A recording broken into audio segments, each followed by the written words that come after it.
Dans le domaine de la santé, une forme de violence est rarement abordée. Elle n'est pas toujours visible, ni toujours intentionnelle, mais elle peut avoir des conséquences profondes sur la vie des personnes. Il s'agit des diagnostics superficiels et des violences institutionnelles, structurelles et systémiques au sein des systèmes de santé.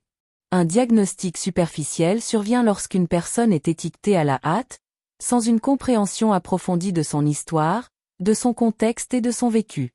Ces diagnostics peuvent être hâtifs, réducteurs, fondés uniquement sur des protocoles, voire sur des préjugés. Dans ce cas, la personne risque d'être définie par une étiquette, une caractéristique négative ou un comportement jugé contraire aux intérêts du modèle médical hégémonique, au lieu d'être appréhendée comme un être humain complexe, ayant le droit de questionner, de vérifier, d'affirmer ou de réfuter.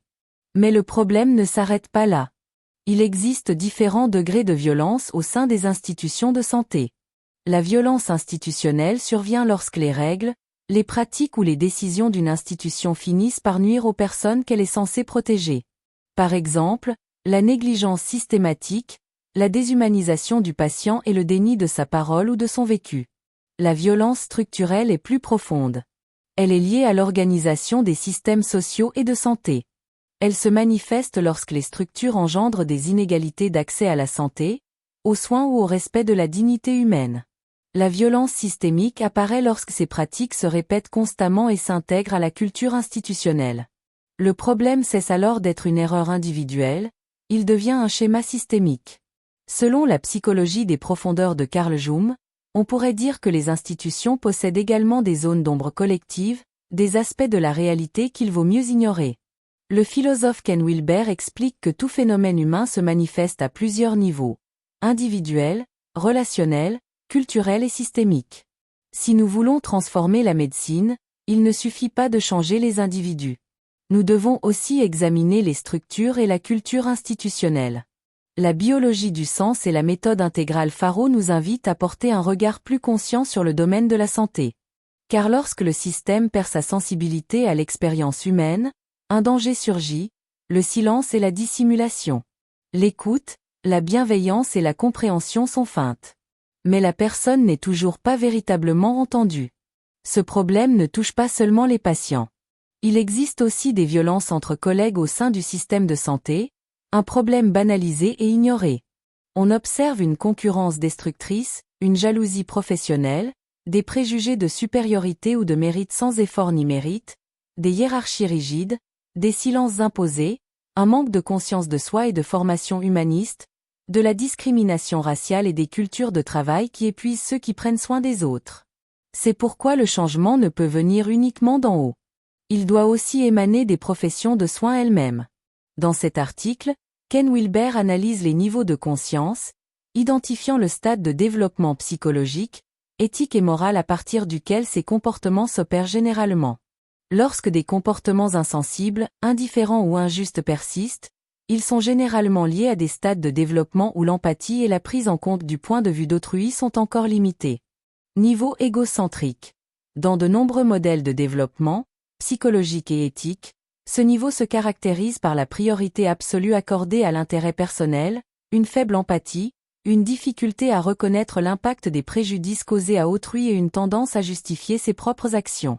Dans un contexte institutionnel, cela peut se manifester par de l'indifférence à la souffrance des patients ou des collègues, un traitement dépersonnalisé et indifférent, et des abus de pouvoir ou de hiérarchie.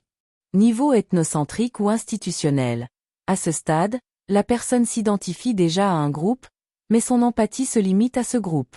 On observe fréquemment chez elle la défense du système ou de la profession plutôt que de l'individu, le silence face aux erreurs ou aux injustices, et une culture de protection des siens, même lorsque des actes inhumains sont commis.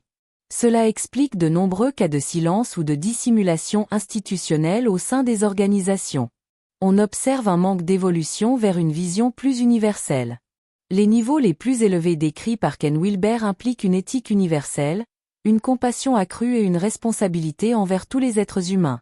Lorsqu'une institution ou un individu n'a pas atteint ces niveaux, la pratique professionnelle peut devenir technique et dénuée d'humanité, normative et dénuée d'éthique, et efficace mais impersonnelle. En termes simples, lorsque la conscience reste égocentrique ou institutionnelle, L'autre cesse d'être une personne et devient un cas, un numéro, un dossier, quelqu'un à remplacer, une chose, un objet. C'est là que réside le risque de déshumanisation et d'injustice, et c'est là la violence institutionnelle. Dans l'approche Faro, l'objectif n'est pas de condamner les individus, mais de sensibiliser le système de santé, car il est évident que davantage d'empathie, d'éthique, de responsabilité humaine et de conscience des parts d'ombre que nous portons en nous et que nous projetons sur autrui, causant ainsi du tort, sont nécessaires. Car la véritable maturité professionnelle ne se limite pas à une technique efficace, elle repose aussi sur une conscience empathique. Dans ces situations difficiles, le rôle de la défense des droits des patients prend tout son sens, notamment dans des professions comme les soins infirmiers et le travail social. Les soins infirmiers s'inscrivent dans une longue tradition de défense des droits des patients, inspirée par l'œuvre de Florence Nightingale. Le travail social apporte un éclairage essentiel sur les contextes sociaux qui influencent la santé. Ces deux professions peuvent servir de pont entre le système et l'individu. Lorsque l'éthique est au cœur des soins, la médecine retrouve sa raison d'être. La santé n'est pas qu'une question biologique. Elle touche aussi aux droits humains, à la dignité et à la justice sociale.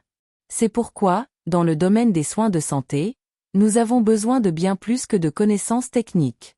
Nous avons besoin d'esprit critique, de conscience éthique et d'humanité. Car la véritable médecine ne se contente pas de soigner les maladies.